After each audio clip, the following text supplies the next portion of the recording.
Third, this is a regular scheduled meeting of the Durban School District Board of Directors. The now called meeting order.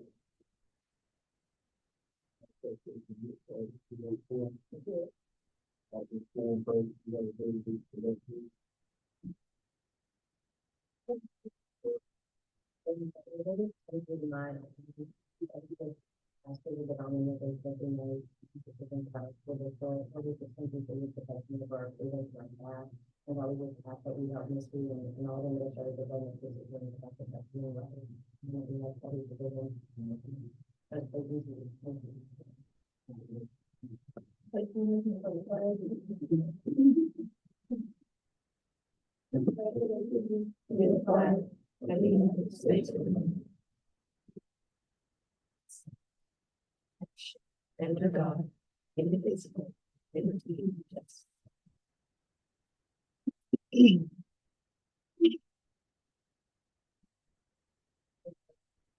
Elementary or GHS, whoever wants to go first, to the special ed commission. We'll start with the primary. I'm just gonna call some names who aren't here first. Miss Monica Giles, kindergarten. This is January and February, correct? And then Miss Whitson, also kindergarten. They're doing a great job working together as a team. Miss Cynthia Gamboa is our ESL para, and she is very helpful in all she does. And one person that we do have here, Miss Jaretta Purefoy, if you'll come on. Miss Jaretta works very hard. I never see her sitting down, never. She is busy, and Jaretta is very important to our staff.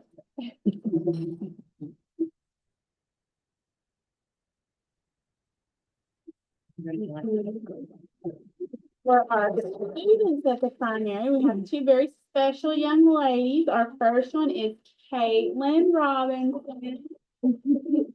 Caitlin, as you can see, she always has a smile on her face.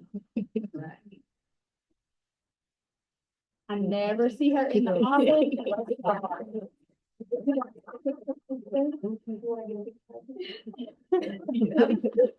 And then our other student is Lula Wright. Lula, everybody knows Lula. She is a hard worker and good choices.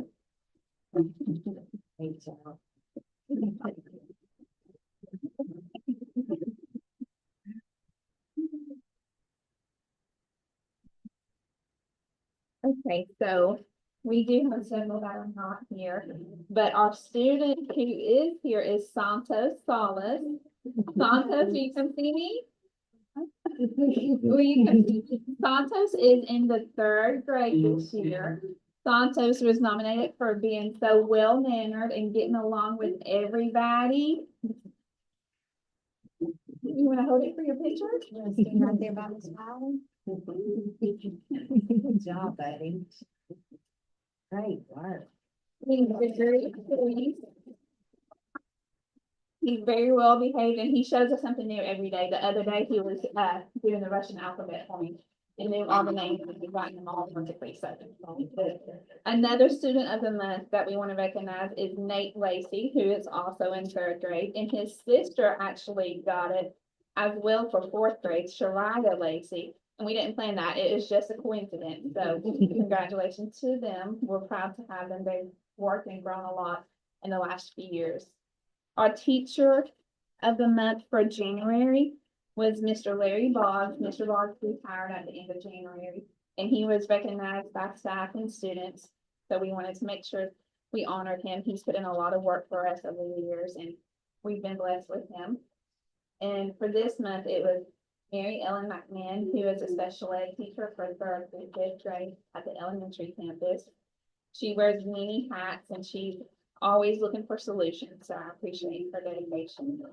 Our staff of the month was Miss Amanda Cody, who runs the front desk, and so she does a little bit of everything, and I never want her job because it's pretty busy. And whenever I need something done, she's always asking whatever she can do. She just picks it up and goes with it. And when I think her plate's full, she just says, okay, give me something else to do and I got it. So appreciate Miss Cody. And our last staff of the month that came out and braved the weather is Miss Keandra Thompson.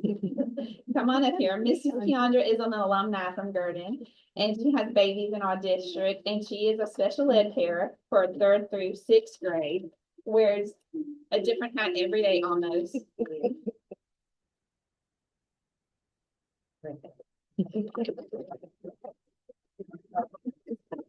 We love having her. She brings a lot of experience and knowledge from her experience working at Peace Plus. So she's able to assist us a lot with our special ed kiddos and give us different tools to put in our belts. So thank you, Ms. Thompson.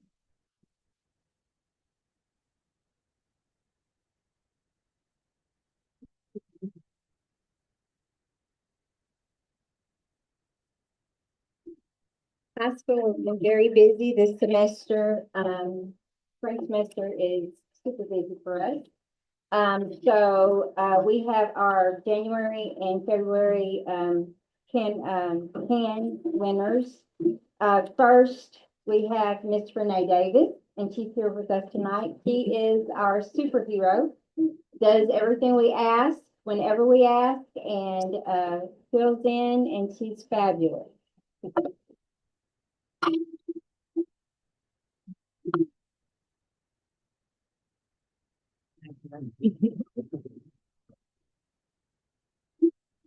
And our other staff, who's not here, her name is Kimberly Garland, and she is our nurse, in the wellness center, and she's amazing. She is Johnny on the spot whenever we need her. And she will come running if she hears us say ouch. So we love her. So our faculty of January and February is our first one is Jake Norwood. Coach Norwood is a wonderful leader. He leads our Christian athletes, and he does a wonderful job. He's a big mentor, and he always has something wonderful to say to uplift everyone. So Coach Norwood. And then our last one, last but certainly not least, is Cena Clark. Cena has been a wonderful support to all of our new teachers. She is the leader and the director of our 21st Century program, and she is a wonderful, wonderful asset to our district.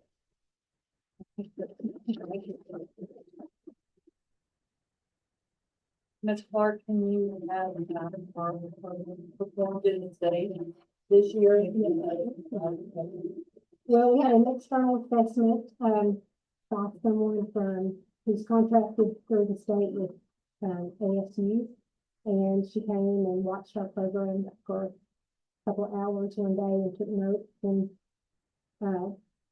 we scored a 4.89 out of 5. One of the lower, well, we had 2 areas that didn't score a full 5, and one was that our snacks were not as healthy as they could be. And then just one other area. And she also told me that we had the high score in space. And then we had our program.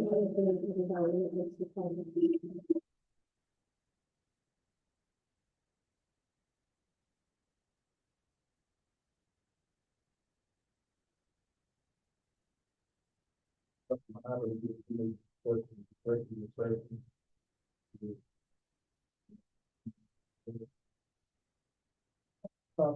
They also need to go, if they don't want to stick around for the rest of the board meeting, they can go with the weather being what it is.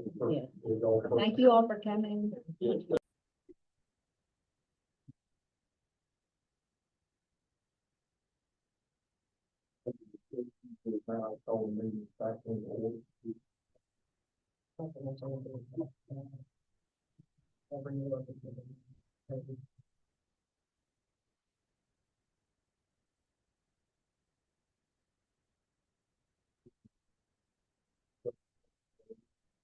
On 2025.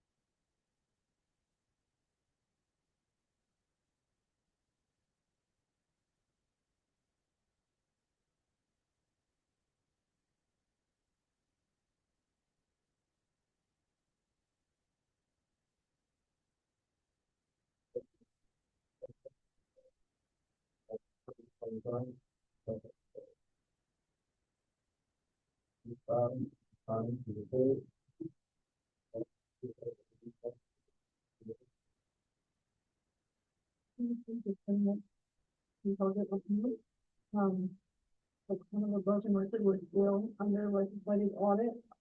Hopefully they'll begin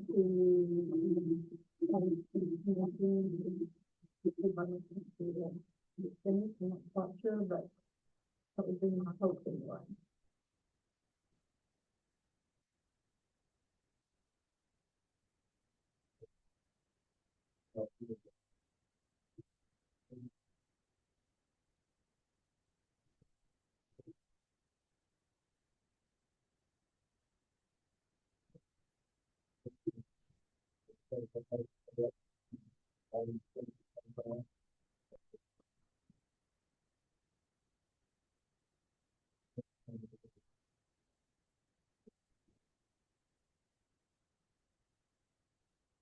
All the update is, a lot of it is, when they do these updates, you know, they like to change wording on it, and that's what the board is changing of wording so that it fleshes it out and makes it a little clearer, so they would just itemize a lot of things in board policy changes. There were a few more that came out that we elected not to include in here, because it was just things like, there was a comment that we didn't see there, so those types of things we didn't. And then the other policy, is the internet safety policy, that would be Victor's. And Victor can explain why we are, why we are doing these things with the internet safety policy and listing out the continuing to go learning, and those are two things that go with the policy, but we. So we're still working with CRW, that's the company who's helping us with, E-rate money. For us to be able to use E-rate money, we have to be HIPAA compliant. So we have to have an internet safety policy, which is, basically the Children's Internet Protection Act, that we have to have in compliance to be able to use the money. So we just have to make sure that, you know, that the public knows about it. And this is probably gonna be edited into our, IP plan as well, and also part of the handbook as well from here on out. Basically, you should have got a copy. It explains what it's on the internet for the parents to know, hey, listen, the school is providing internet for your students, but we're not responsible if they go outside of it. You know, basically, and then Gold Guardian tells the parents that, hey, we do have a filter. Again, there's many ways to go outside of the filter, but at the end of the day, you know, they can lose their privileges if they don't follow the rules. And that's just under policy that parents and students are going to become here on out. And it's really part of what we already have. Correct. It's just pulling it out and making it separate. Correct. So what we had in the past was more of a use of the Chromebook. Now it's more of a use of the Chromebook and now the internet plan. You don't have many, for instances, where autism and leaders are getting in trouble or going outside these filters. Yes, and the children will be responsible for that as well. Yes. There's a plenary policy that goes along with that. It's one lined out for when they do that. So Go Guardian, basically what it does, it filters their content and it takes pictures of what they're looking at, or if they're typing something they're not supposed to be typing or whatever, and it sends the administrators image of what that is, and then we'll follow that. So it's pretty effective. Oh, yeah, Go Guardian definitely. It doesn't only filters here, also filters them at home. So if they get on there at home, it also filters it as well, for the ones that take the phone with their home. Mhm. Any more questions? Talk about that So we're looking into, an application, to, this will talk about, and we're gonna be doing some numbers to go through that, and then. That is the thing that- We do have to make those and same things with the community, and that's why we're gonna look for.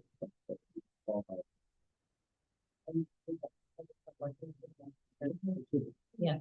Okay, thanks.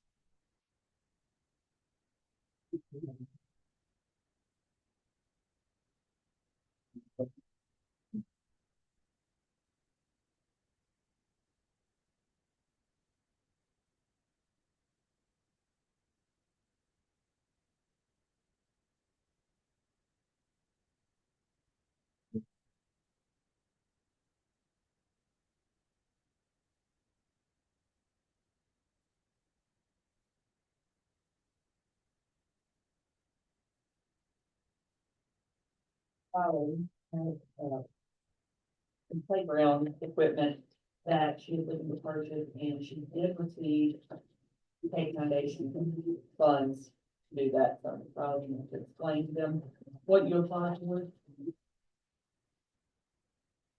So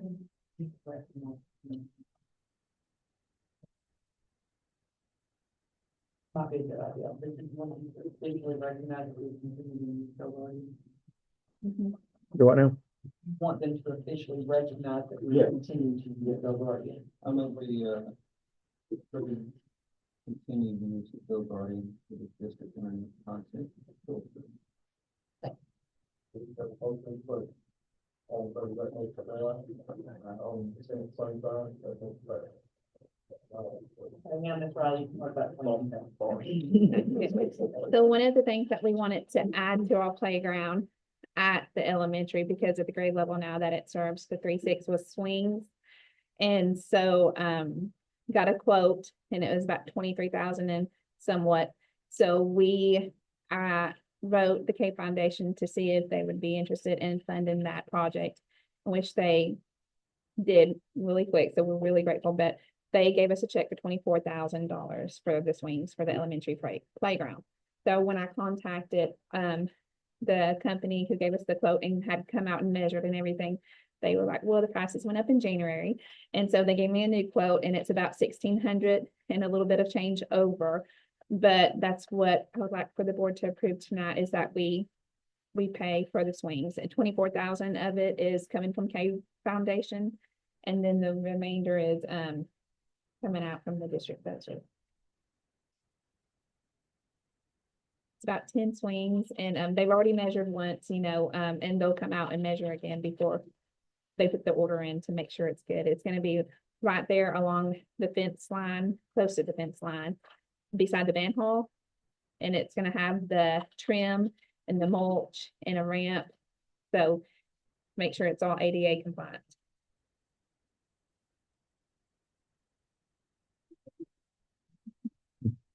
They grow up, we find somebody else. Yeah. I make a motion that we approve the purchase of the electric playground swings with the grant from the Pay Foundation.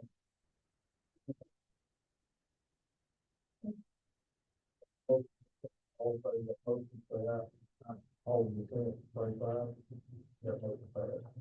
I think just add to the list, like this and they can hold that, I mean, I don't know what we do with that. Or-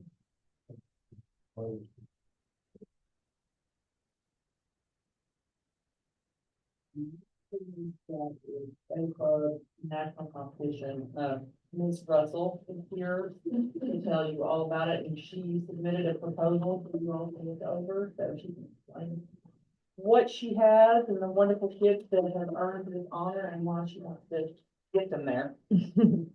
Yes, I had 11 students compete at the state convention in January. They competed in, I think it was 18 different events. And in 5 of those, they placed top 5, which means they get to compete at the national convention if we can make it there. It'll be in Orlando, Florida in June. And there's a whole bunch of information in there. And kind of put together some different plans that we're looking into for how to get there. And each plan would cost a different amount, and then we're starting fundraising. case they're excited and look through and let me know if you have any other questions. How long is the total time that they would be gone if they? Depending on whether we drove or flew, the convention is from June 22nd through the 26th. So we would either fly there and back on those dates or drive in a day early and finish that one back a day late. About a week, a little less than that.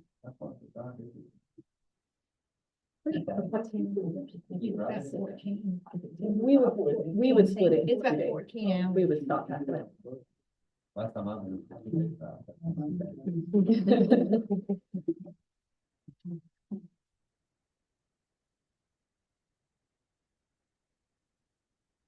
And I've been doing a lot of work to get where they are now.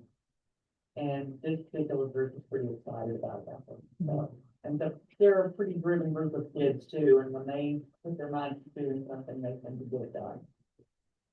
When I got here 4 years ago, the only thing that the club did was wear their fourth and graduate with them. And I put a little timeline of our events because to me it's significant that these seniors that are graduating now were the freshmen that were inducted my first year. And that first year, all we were able to do was write a few notes and I think there was one other very small service project we did. We put Post-it notes on teachers' doors. It's about all we pulled off. And so to get from there to qualifying to nationals in 4 years is a lot of work and researching and just going for it. I think that says a lot about you, so thank you so much for investing in our kids. They're worth every second. But I do think there's an issue, like, why did they only get third place in this living literature? I think Oh, I they know. were terrible. I agree. I agree. Fantastic, and I just saw like a little video clip and photo, so I think that is all right, so that's what they're doing. So what do you need us to do on, we need to work on setting up budget for you, or? Approve an out-of-state trip. In our district handbook, it says that the board would approve, I'd say, Let's go. trips for We'll let you go. our group. So we can determine whether you drive or fly. Money. And if we could even find a way to get a group ticket with a group, there'd be 14 of us, including chaperones. And scheduling that many flights together is tricky. There's like a low range and a high range.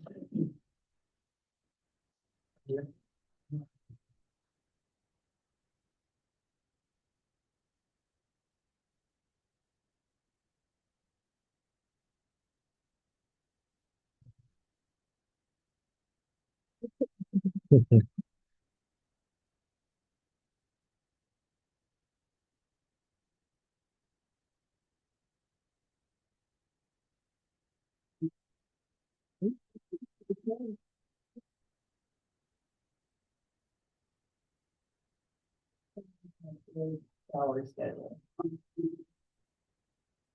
As we all know, Learn kind of threw salary schedules on their computer. And when we established a new schedule, if you want to call it that, after Learn, it was very limited in any variation.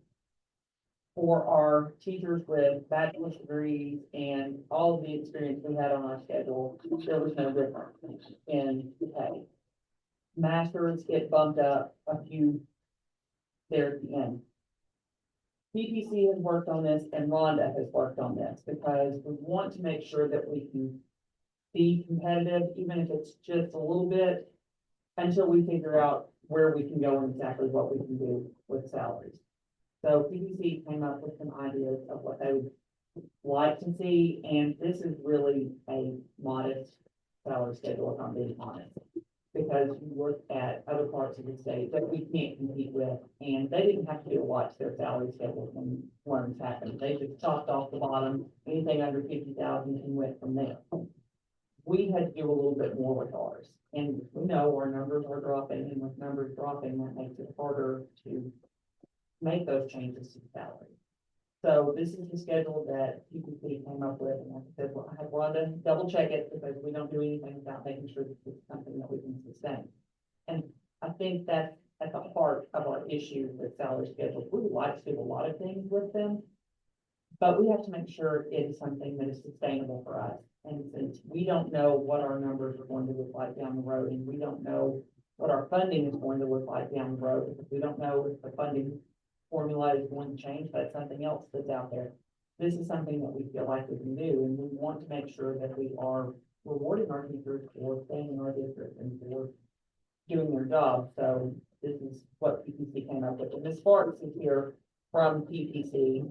And if you don't know Ms. Sparks, you should know Ms. Sparks. And Ms. Riley, who's also in on PPC, and also Ms. Sparks. So if you've got questions, now is the time to ask them.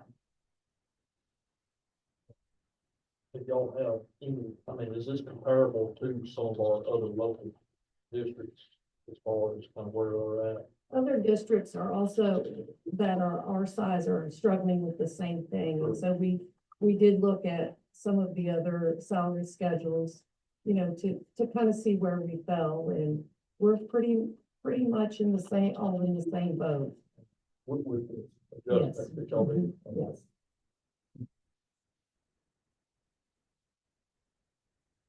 Somebody feel comfortable? I'm like, basically, I don't want to promise something that we can't Right. meet, but if we can keep it, you know. This, you know, it's always scary because, you know, one new extra employee that we all of a sudden have to do makes a big change. But I think what they've asked is very reasonable. They've not gone extremely overboard with what they've asked, and I think we can manage this. So with our like increase in millage rate and then with our, the, where most of those property taxes paid, was a, we have a high collection rate on that and We have not had as high of a collection rate as what we would like. Of course, the state will shore up those 25 mil. We, you know, you will continue to collect that throughout the year. And delinquent taxes. I think it's a fair request, and I think we can manage to make it work.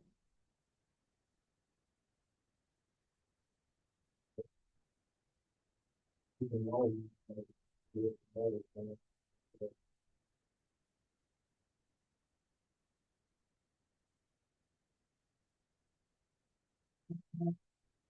There's some barrier across, but most small districts are feeling right where we're going.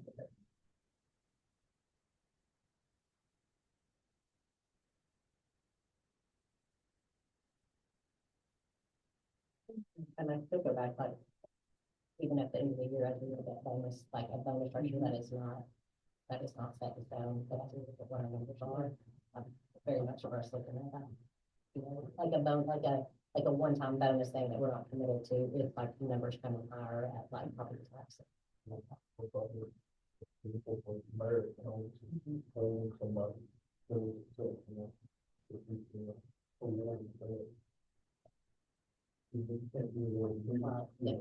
the state does have the merit pay system, but as we sat in on Zoom about it today, even if they perform at the levels that they are saying, okay, here's the mark you have to get, here's the mark you have to get. If they're not in a certain percentage, that's still marked out.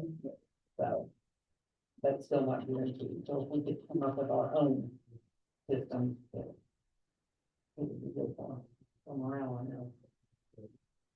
I motion that we approve the salary schedule as per se.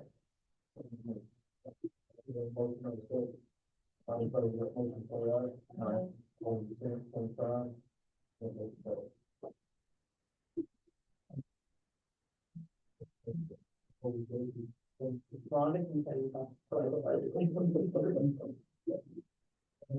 It's really just a formality of something we have to do, it has to be done, and considering the election, and it has to do with our tax levy of 43 mils, and even if you're not asking for an increase, you still have to present this budget.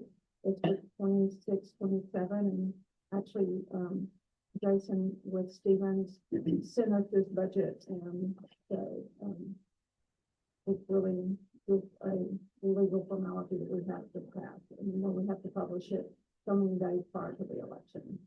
But we're not able to, I mean, if we need to make adjustments. Yeah, and we will make, I mean, 'cause this is 26, 27. once we get to 26, 27, we will, create, you will see a new budget for that particular year, which is just really a legal requirement. I just guess to come up with that, because he used other districts and their experience for formulation. It probably takes, we have to, when I do year end and close, then I have to send him stuff because of the bond. And so I have to fill out paperwork for him, and so I'm sure he looks at those numbers and probably increases just a little bit, and then creates it from there. They remain, I know this can be published in the newspaper or on different places or social media. Can we put a statement out before this hits the paper, or like put the same piece out there? We're not asking for a millage increase because that happens every time we do this, and it like stirs up controversy that doesn't need to be stirred up. That we're not asking for anything different. This is just like a notice to the public. This will appear on the ballot, but we're not asking for anything. Yeah. additional. We can do that. As well as we do. Just, there's no need for more drama that we don't have to have, so. Make a motion of the proposed budget.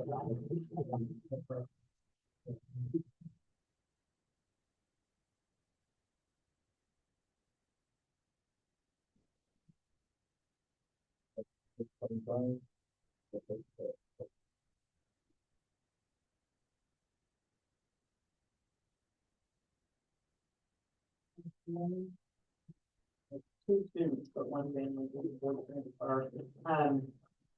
These two students have not been in our district anyway, they just live here. They've been going, I think, to a private school, but I'm not 100% sure about that, but they have applied for board transfers to Washington. Like I said, they haven't been attending school in the district, so they just have, it's just a formality, they have to apply to us because we are the resident. I'm gonna move to the board of things first. Answers any. Motion to put all three of that thing together. On the 25,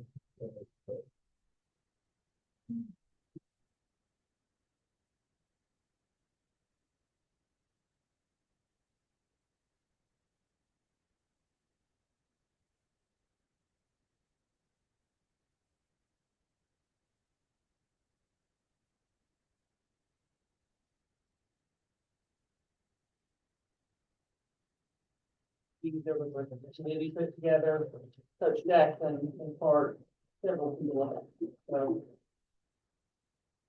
it's hard to do. Me too.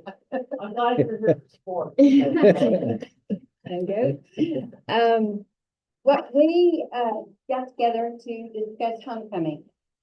Homecoming for Garden has been huge for many years. And the meaning of homecoming has kind of went to the wayside. Homecoming is not about a particular person. It's about our school, our traditions, about our town and our community. So in that instance, we wanted to come together and make homecoming what it's supposed to be about again. Not about a crown, not about a dress, but about our school and our, our love for our school and our community. So we've created this proposal for homecoming. In this proposal, we would have specific homecoming maids, 2 homecoming maids for 9th grade, 10th grade, 11th grade, and 5 homecoming maids for 12th grade. Now this would be every year. Out of the 12th grade maids, we would, the maids that are chosen, and these maids are chosen by their peers, by their respective grade. So the 2 with the highest votes would be Queen and Maid of Honor. These maids are not chosen by the football boys. They are not chosen by whomever, they're chosen by their schoolmates, by their grade, respective grade. The Queen and Maid of Honor would be announced at a district-wide pep rally as we do now. And they would be crowned at coronation as they do now, as the Queen does now. Friday night ceremonies, the only difference here would be that the homecoming participants would be escorted by their parents, by their fathers, and not by the football boys. And that is a request of Coach Jackson. For our homecoming queens and captains would have a designated spot to be honored at the homecoming game. And the ceremonial crowns would be stored at the school and be used for near year. The requirements have changed a little bit that we are requesting that to be a participant in homecoming, you would need to be a full-time on-site student for the GHS campus, because that's what it's about. It's about our school and representing our school. And the participants should not have any out-of-school suspensions during the current or previous semester. And they must be a student in good standing, which means a GPA of 2.5 or higher in the previous semester, and be in good standing during the current semester. And it also goes along with our little junior attendants. They must have good behavior and have no office referrals. And we also wanted to add in this proposal that we would like to honor our homecoming queen from previous years. And we would use Uncle Dan to help us do that, and have a wall of fame that's highlighted in our halls, in our school, with previous homecoming queen pictures that we would receive from Uncle Dan and from the community if they have homecoming pictures of their homecoming queens from years past that we could put up in our hall and show the representation of the years past. Are there any questions? Okay. So on the Tuesday schedule, so homecoming parade is 4 and coronation is 2. Yes, we would do it on the same day because we've had parents who have difficulty getting off 2 days in a row. And this way we could just isolate it to one day. And everything would be done. 4 to 6 and then it's not in time. No, I think, well, what we would do is we would have the parade. Our parades are not that big. They last about 30 minutes. So we could do that and then have the parade and have the coronation right after. Yeah. The other thing is, you got 11 maids. Yeah. And the football seniors, you want to escort them during the coronation? Yeah. What's the plan if there are not 11 seniors? So if we don't have 11 seniors, then they would escort to, yeah, they would come to an escort to the front. And if we have more than that, 2 gentlemen would escort them. I think it's not a question of maybe it's made. If we're going black and white, choose maids. I know what dresses, what they all expect very expensive. Is there any way we can add it to this that we're away? I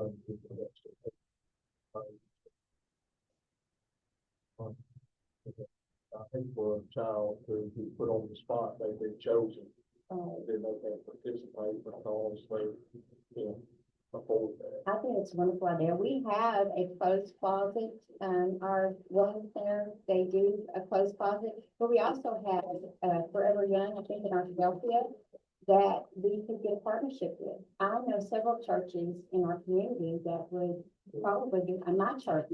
I know that Forever Young did some rentals for our girls for the pageant, Yeah, for the GHS pageant, and they did it very reasonably. Yeah. So I think that, and things like Project Prom and those types of places can come up with directors for this. and I promise you we can make that Yes, work. if one gets chosen, We will make it work.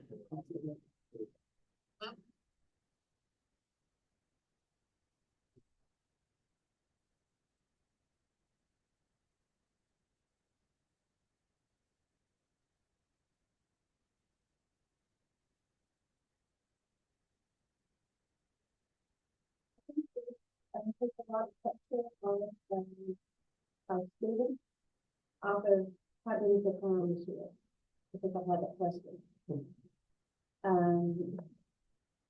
You know, all the bickering of who's going to be chosen. This is based on your academic, this is based on your confidence the kind of person you are, how you represent Durban, how you represent our school. It's not about a popularity contest, it's about what homecoming is really like. I think it's always been interest in our, with our kids in homecoming, because I think that's part of the reason our float participation has gone down. We have a lot of kids that feel completely removed from it because it's for these people, and this kind of broadens that out and makes it about the school. They are choosing who they want to represent our school. I think it's about our kids. I want to see homecoming, I want to see Maxine start on trailers through the road. So,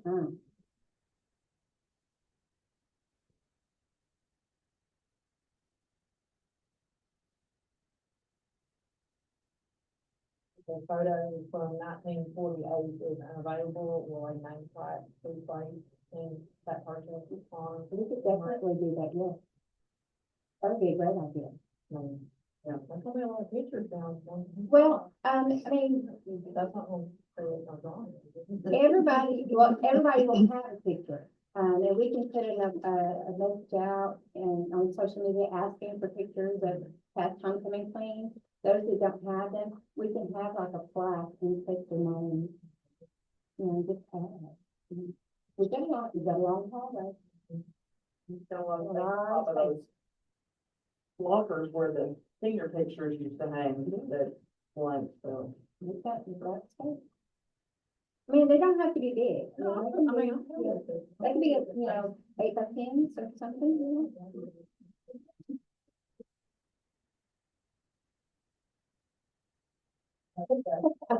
Something click on.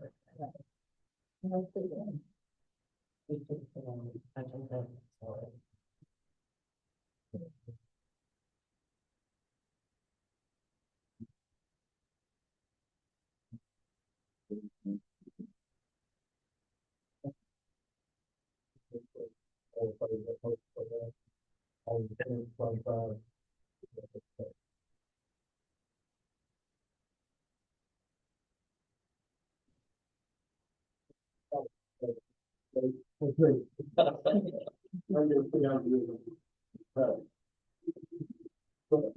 We have, gone to our LEA Inside website, which our school value added growth model. And there's a ton of data that we're looking at, we're still going through it, but we've got some great representation. This is all based off of this question here, are students in each tested area growing as expected? And we look at a mean score with each of the content areas.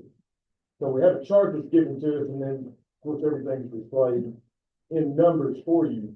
But what we run into is, obviously, whenever anything's red, we want to start taking a look at that and see why. And we have the actual chart, that's our mean data.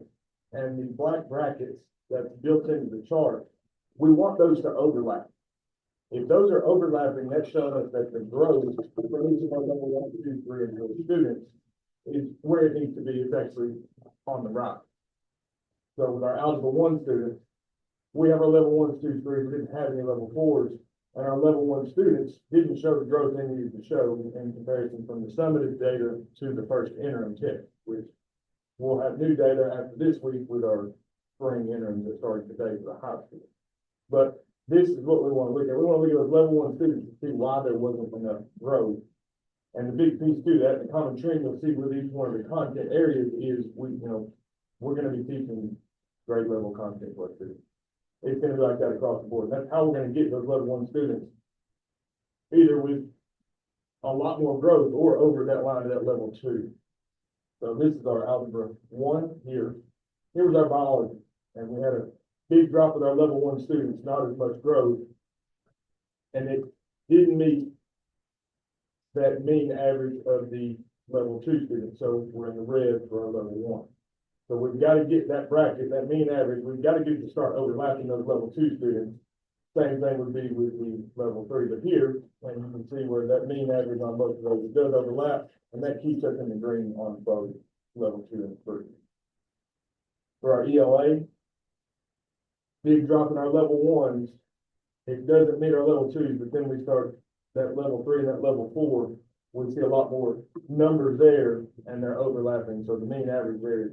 As long as we can keep those close together, those kids are continuing to improve. Go back to level 1 to level 2 students here.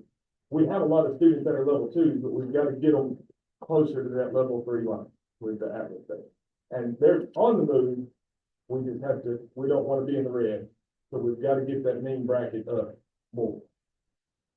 With our geometry, similar trend, except we had level 2, 3, and 4 here, all well above average here, and the mean growth overlapping with the top 3, and then the bottom, where the top of that line goes, we're close, very close with, and that's something we talked about in the previous board meeting with the data. So there's a lot of these kids that are really close to that level 2. And it's getting them to that line, and it's grade level instruction, staying on constantly. And then our seventh and eighth grade math, there's a lot more students in this data here. It's not just an individual lot content area, it's math in general.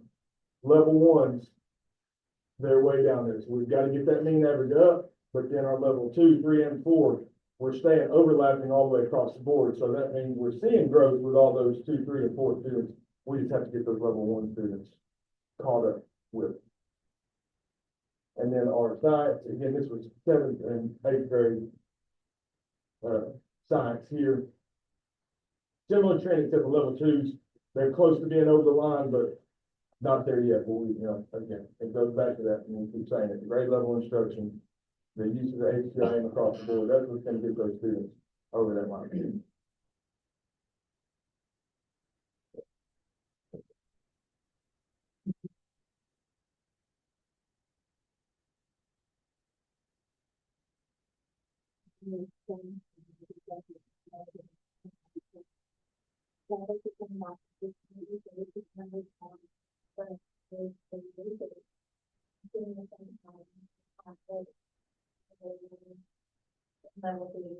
We need to be able to show more growth in those areas.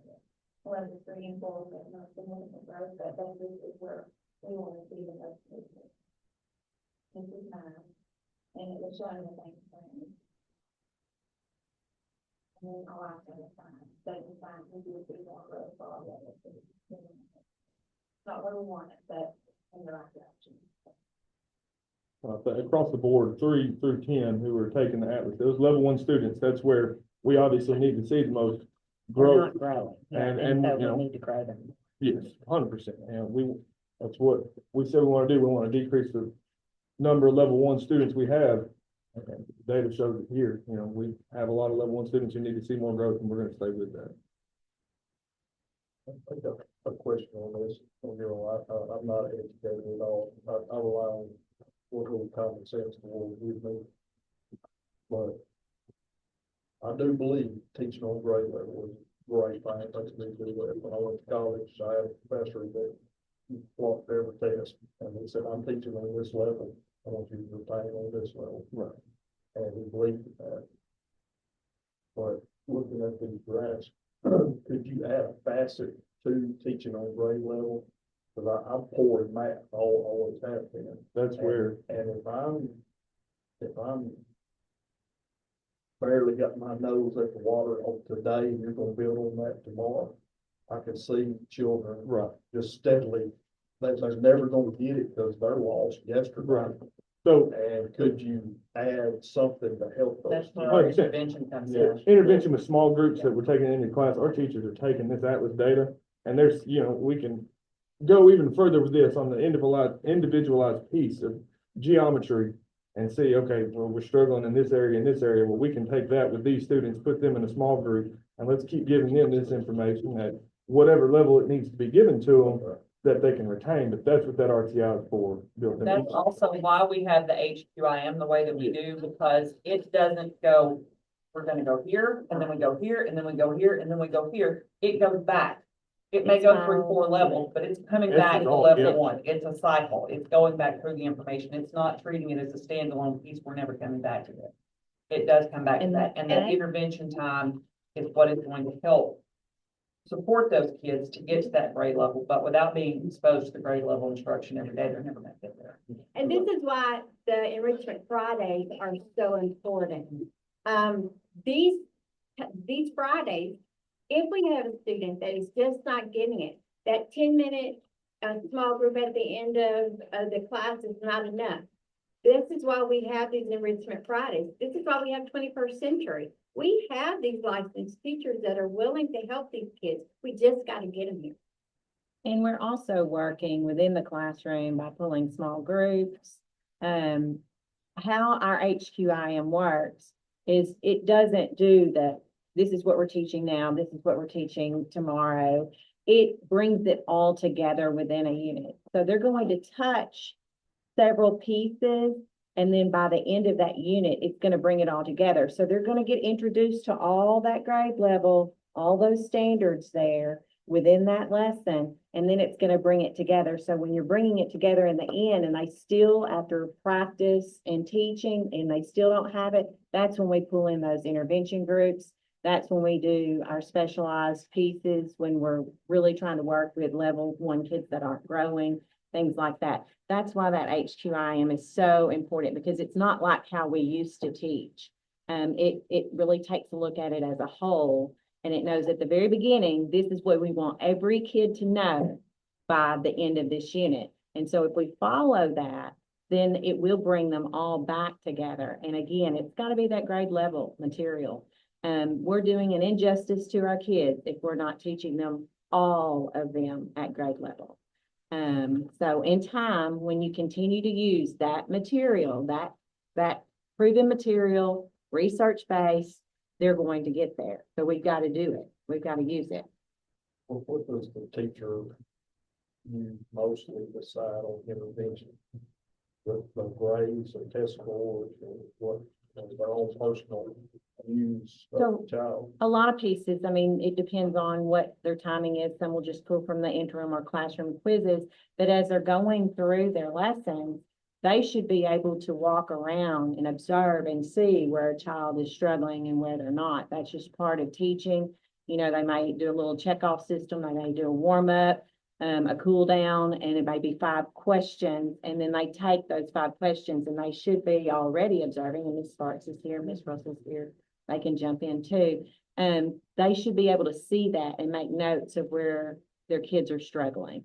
And then they pull into small groups when they're working from that. My mind, it'd be great to be proactive, don't wait till a test score. Absolutely, because the absolutely. Test score is gonna reflect what they didn't know, not what they did know. So your whole goal is as you're working through that lesson or working through that unit, is that you're making those notes and you are working with them a little bit here and there, but you know, by the end, you've really got to pull some of those kids in. And our HQIM offers wonderful support systems for every child. And they can use that material, and it's still going to give them exactly what they need to do with specific kids and where they're struggling. And the good thing about the HQIM is it not only helps those that are not quite getting it, those that have it, it's giving them extra. They're able to do Enrich. above and beyond enrichment. Not holding them back. Right.